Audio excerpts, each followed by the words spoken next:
Time now is 10 o'clock.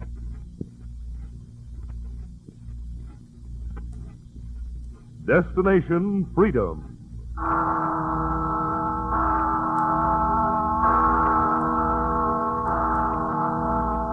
Listen, it's the Freedom Bell. Aye, the Freedom Bell, my friends. And this is Paul Revere, called back from the shadows by the sound of the Freedom Bell to cry again a warning that the price of freedom is eternal vigilance. Destination Freedom is presented by station WMAQ in the interest of human freedom the world over. Paul Revere is the symbol of warning, ready to ride down the skies to shout an alarm. His destination, now and forever, freedom. Did you ever stop and look around you where, as far as the eye can see, there is land, acre upon acre of land? Some of it rich soil, heavy with the growing seed of vegetation. Some of it dirt foundation for the cement and the stone and the steel of city buildings. Did you ever stop and think that every plot of this land, however small, is owned by some individual or group of individuals who is benefiting by one of the great American heritages passed down to us through the generations, the right to own property? Each of us in America has this right, not only to own property, but to derive the benefits therefrom. This is the story of a man and his property, and of another man who covets that property. Let us visit one of our metropolitan cities.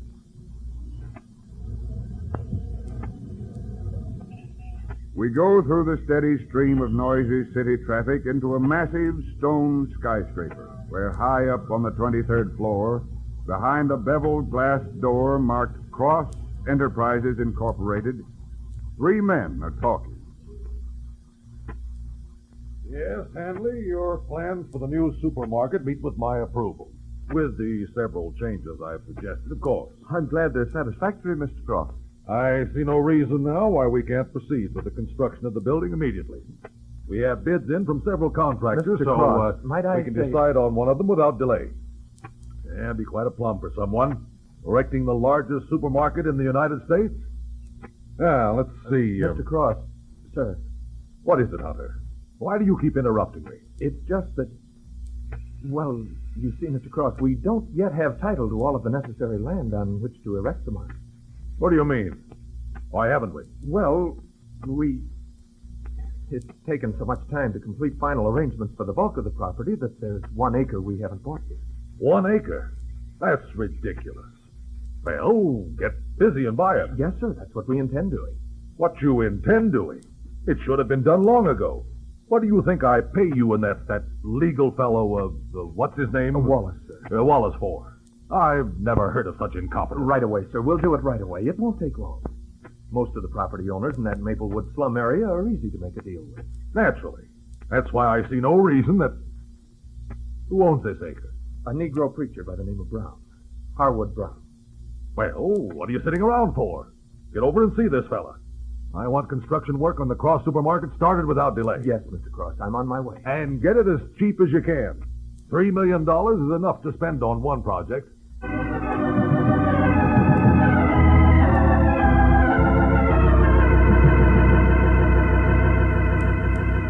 And so it is that one of these men hurriedly leaves the fine offices on the 23rd floor of the massive stone skyscraper, gets in his comfortable car, and drives across town to the suburb of Maplewood, where lives the Reverend Brown. The Reverend Brown is a simple man with a simple faith in his God, his country, and his right to own property.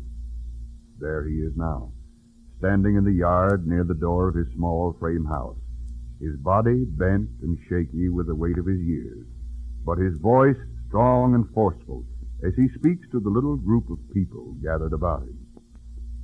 Let the words of my mouth and the meditation of my heart be acceptable in thy sight, O Lord, my strength and my Redeemer. Amen. Amen. That is all for today, good friends. Next week we'll meet here again, providing, of course, the weather permits, for our usual weekly service. At that time, my sermon... Excuse me, Reverend, for interrupting, but it's becoming less and less likely that I can get here for these meetings. My rheumatic leg, you know. Standing out here on the ground like this don't help it none. Me too, Reverend.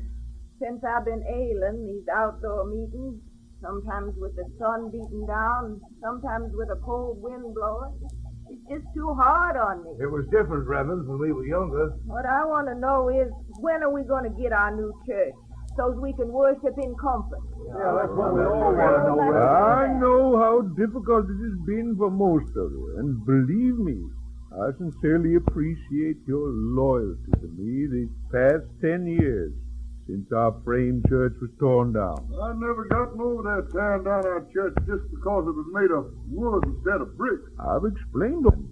Maplewood passed a law prohibiting public buildings made of wood, which of course included churches. But we can't quarrel with that law. It was well meant.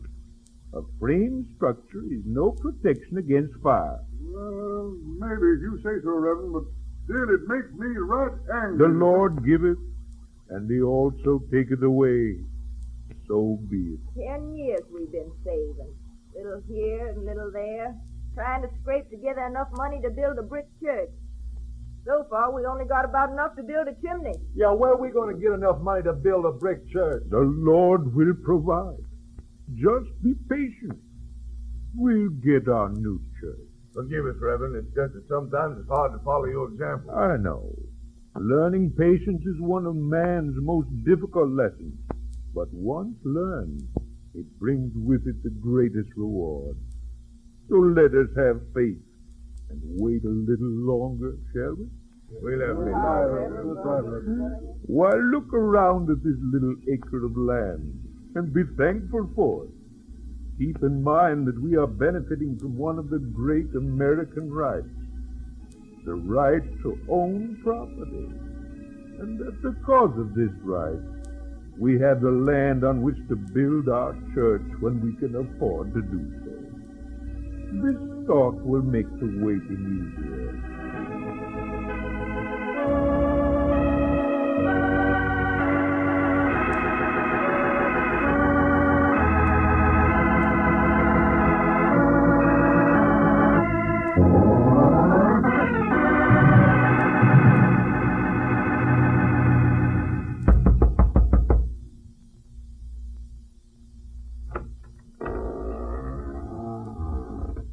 What is it, please?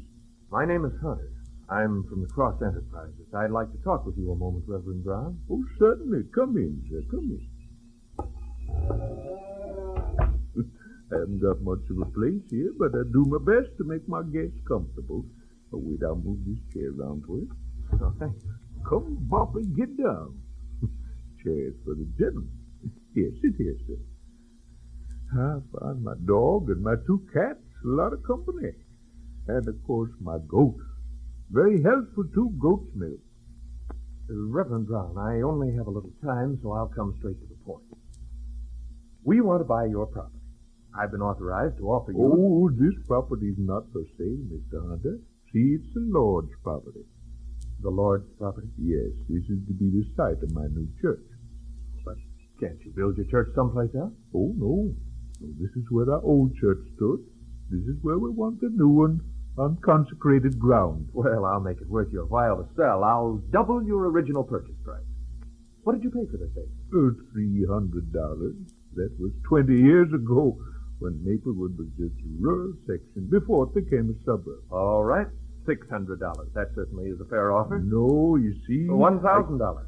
Surely you can't refuse that. I'm right sorry not to oblige you, sir. I dislike having to disappoint folks, but as I said, this is the Lord's acre, and I don't feel that I should sell it.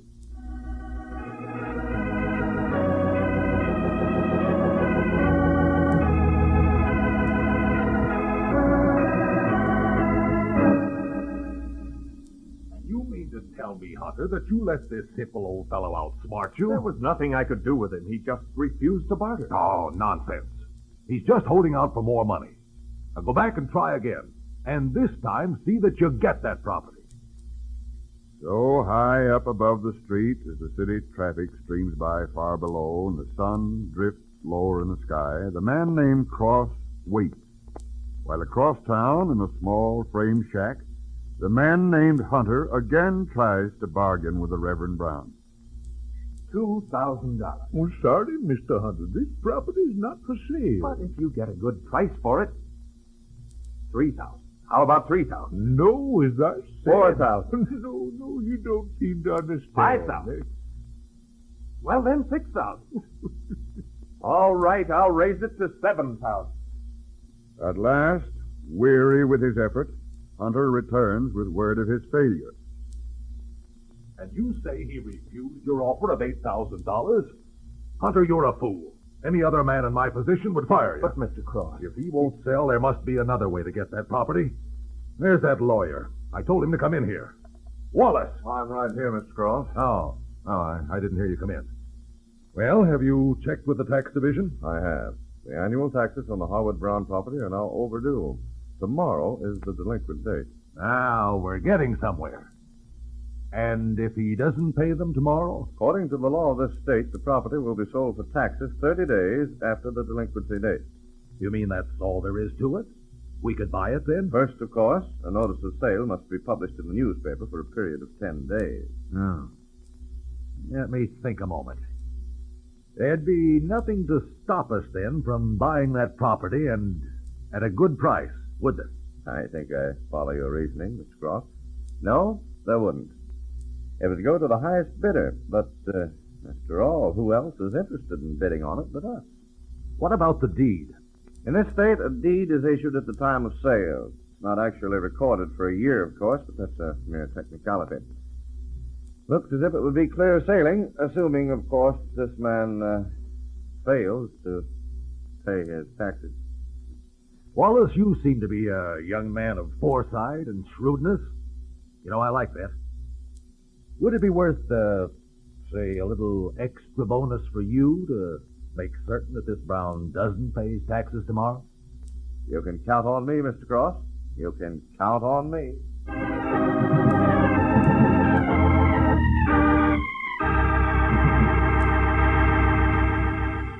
And so a scheme is started, a scheme to cheat one man of his American right, the right to own property. As nightfall drops over the massive stone skyscraper where men plot to acquire property belonging to another, it gently spreads over the suburb of Maplewood to the small tract of land and the one-room house of the Reverend Brown. Then, as it came, the darkness disappears with the brightening streaks of sunlight announcing the new day. Happily, Reverend Brown greets one of his followers who's come to pay an early morning call. Well, good morning, Molly. Come in. You're up pretty early for such a busy young miss. Morning, Reverend. I guess it is kind of early for a visit. Now, give you some breakfast? Oh, no, thank you, Reverend Brown. Mama is waiting breakfast for me. No. She just sent me over to tell you that she's going into the city today and to see if there's anything she can get for you. No, I think not, thank you. Oh, yes, wait, there is something she can do for me if it wouldn't trouble her too much. Oh, she'd be glad to do anything, Reverend. She said so. That's mighty kind of her. Well, then, perhaps she wouldn't mind stopping at the tax collector's office for me. Save me a trip. My property tax is due today. I'll get the money and the form to be received. As the sun rises higher in the sky, casting its rays benevolently on the little plot of land where the Reverend Brown is working in his garden, he is surprised by another early visitor. My name is Wallace, attorney for Cross Enterprises. I believe you are the Reverend Brown? Yes, sir. Well, Reverend, I've come to bring you some good news. Good news, sir? Yes, my employer, Mr. Cross, has worked out a plan to help you erect your new church. Now, what do you think of that? The Lord be praised. That's wonderful news. Yes, a very philanthropic man, Mr. Cross. Now, the reason I'm here is to drive you into the city to talk things over with him. You'd like that, wouldn't you? Oh, yes. Yes, sir. I'd be right happy to talk to him. Fine, fine. Now, we must hurry. Mr. Cross is a very busy man.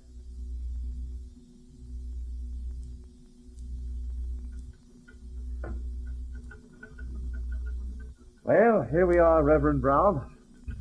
Now, you just wait here in the reception room. Mr. Cross is busy at the moment, but the chances are he'll be able to see you shortly. Oh, I'm glad to wait. Sorry I can't stay to introduce you, but I have an appointment. Miss Swanson, the young lady over there at the reception desk, will advise you when Mr. Cross is ready to see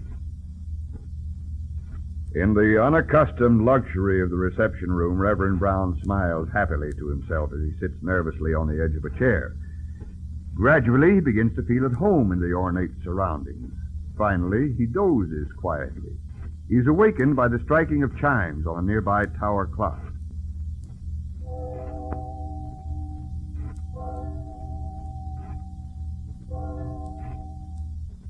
Excuse me, please, young lady.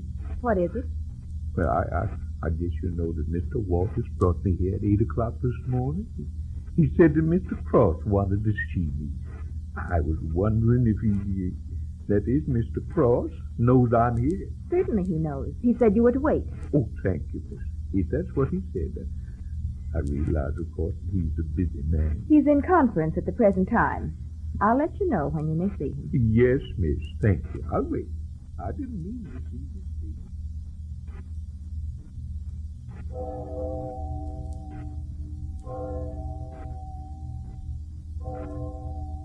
It's 5 o'clock, Mr. What was your name? Brown, ma'am. Reverend Howard Brown. Well, Reverend Brown, I'm closing the office now. You'll have to leave. Oh, but Mr. Cross wanted to see me, ma'am. That's why I was brought here. Sorry, Mr. Cross is still in conference and won't be available for the rest of the evening. You can come back some other time. Is there some other place where I can wait? Mr. Walters? No, there's no other place here for you to wait. Besides, as I told you, Mr. Cross won't be able to see you even if you do wait. Oh. Now, if you don't mind, I must lock the outer door.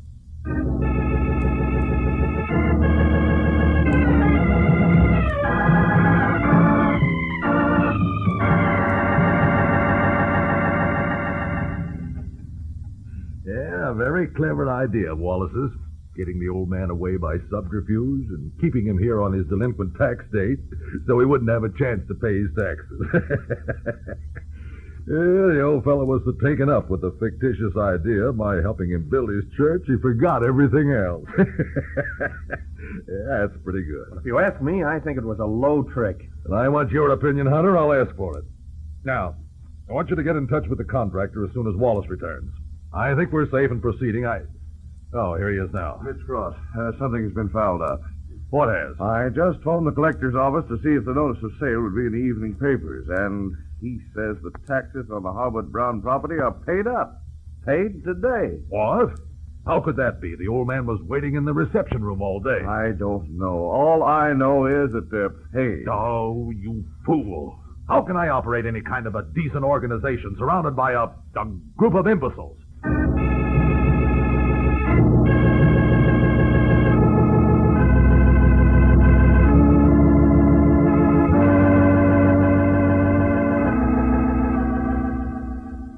Reverend Brown, being a simple man, was back at the offices of Cross Enterprises the next morning. Oh, please, miss. I wonder if it'd be possible for me to see Mr. Cross today. Sorry, his appointment book is filled for the entire week. Well, then, could I see Mr. Walters? He's not in. Then, perhaps it'd be all right if I just sit here a while and wait. It may be that Mr. Cross will have a few minutes after all. And while the Reverend Brown waited, behind the closed door of Mr. Cross's office... Wallace, if you don't do something to get that Parson Brown out of my hair and out of my reception room, Oh, I don't know what I'll do. Oh, now, he's harmless. What I want to tell you is... That's beside the point. It was your idea to tell him I could help him. And ever since, all day yesterday and now again today, I've had to sneak out of my own office through the side door. I can't walk through my own reception room because he's there waiting. Well, get rid of it. I will. But what I've been trying to say, Mr. Cross, is that now I think I've really found a way to get his property. Well, it'll have to be better than your last idea. What is it? Remember, I want everything kept within the law. My reputation... Don't worry. This is all perfectly legal. Today, just by chance, I ran across an old Maplewood ordinance which has never been changed. It dates back to the days... All right. Get to the point. This ordinance prohibits the keeping of animals within 5 feet of a food dispensary, market, and so forth. Do you follow me? No, I don't. Don't you see we're erecting a supermarket less than 5 feet from Reverend Brown's property, aren't we? And he owns 2 cats, 1 dog, and a goat, of which he seems inordinately fond. And you were trying to say that you think this ordinance will make him willing to sell his property? I'm saying that I think a man as attached to his animals as he is will sacrifice his ideas about his property before he will sacrifice his beloved pets. Okay. Okay, try it. Try anything. Only get that acre. I'll see him right now. He's waiting in the reception room just outside the door. Mr. Wallace, that is the law? Yes, Reverend. That's the law. Oh, that's a hard choice to make. Those animals are all the company I have, you know. I know, Reverend. You shouldn't give them up. Besides, what would become of them? They might starve or, worse yet, be killed or mistreated. And this law says that with your new market so close, I can't keep my animal friends on my property. That's right. Then there's only one thing for me to do that would be acceptable to my followers and in the eyes of the Lord. You'll keep the animals you're so fond of and sell the land, of course. I knew a man like you would want to do the humane thing. Now, about the price. I think we can Wait, quote... Mr. Wallace. You haven't heard me out. I shall keep my property, and on it someday I shall erect my church. My animals have to go. Your animals... now, wait a minute. I've made my decision. Now, if you'll excuse me, sir, I think I'll go home. Oh, I'd thank you kindly if you tell Mr. Cross it. I'd not be troubling him again.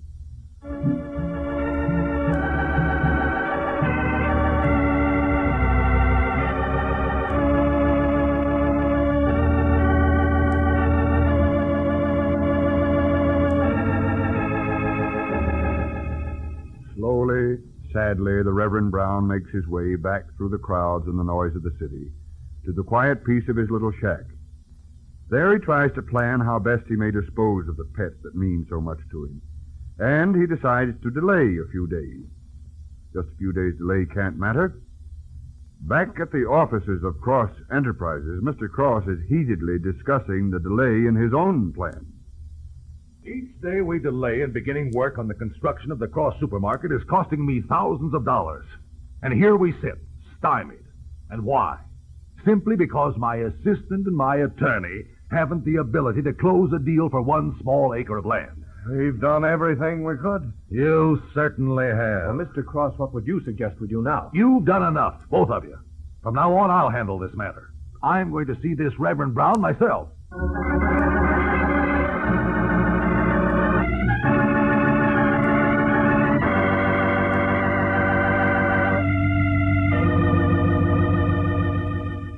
Thus it was that the important businessman, owner of many plots of land, came to bargain with the simple old man for his 1 acre. I am indeed honored by your visit, Mr. Cross. It's not often that a busy man like you takes the time out. Reverend Brown, I don't believe in beating around the bush. Only one purpose in coming to see you. I know. Mr. Wallace told me of your offer to help build our church. When I was unable to see you at your office, I thought you'd change your mind. I didn't dream you'd come to see me. I don't know what to say, sir, except to express my appreciation for your kindness in wanting to assist us. Yes. Well, that is, you see, Mr. Wallace told me you were a great philanthropist. He said that? Yes, and now that I've seen you, I can tell by the expression in your eyes, sir, that you are indeed a godly man. Oh, I say now, look here, Reverend, I've lived a good many years, Mr. Cross. I've learned to know a kind-hearted man when I see one. Now, about our church. You see, our great problem has been to obtain the money to build a good, substantial sanctuary. Money, you say? Yes, of course. Reverend Brown, how much would you say it would cost to build your new church? Well, I don't know exactly. Would, say, $10,000 do it? Oh, that's wonderful. That you should want to give us that much money with no extra expense for land? Oh, you misunderstand. I'm not giving you anything. I'm a businessman, Reverend Brown. I'm making you an offer for your property. Oh, I see. But my property's not for sale, sir. Think, man. With $10,000, you could buy other property on which to build your church. Oh, no. It wouldn't build us a fine brick church and also buy us a large enough tract of land on which to put it. Well, all right, $15,000. No. Besides, I know of no property that is for sale in or around Maplewood. My followers want to stay in Maplewood. Well, perhaps I... Let me try to explain about my people, sir, how they feel. You see, they are poor and own no property individually. That's why this little tract of land means so much to them. When the church is built upon it, it'll become their property because on it will stand their place of worship. This will give them a feeling of ownership. It will enable them to take advantage of a great American right, not easily available to them, the right to own property. Thus, through this tiny acre of land, these people feel a kinship not only with God, but with America. I see. You know, Reverend, you've got a way with words. I guess I've always owned so much property that I've never stopped to think how much one little piece of land could mean to anyone else. I'm glad if I made you understand. I'm a tough old warrior, Reverend. Kindly acts don't come easy to me. But, a thought has just occurred to me. Now, mind you, not a word of this to my associates. Why, no, Mr. Cross. You see, I own a great deal of property here and there, among which is a small plot of land in Maplewood a ways west of here. It'd be plenty large enough on which to erect a church. Good-sized church. Now, if I should deed that property over to you, and in addition pay you a good price for your acre, would that be acceptable to you, Reverend? Why, I hardly know. I mean this, Reverend Brown. Now, what do you say? Will you accept my gift and sell your present property? Oh, indeed I will, Mr. Cross. Indeed I will. You see, I wasn't wrong about you. You are a humanitarian with a true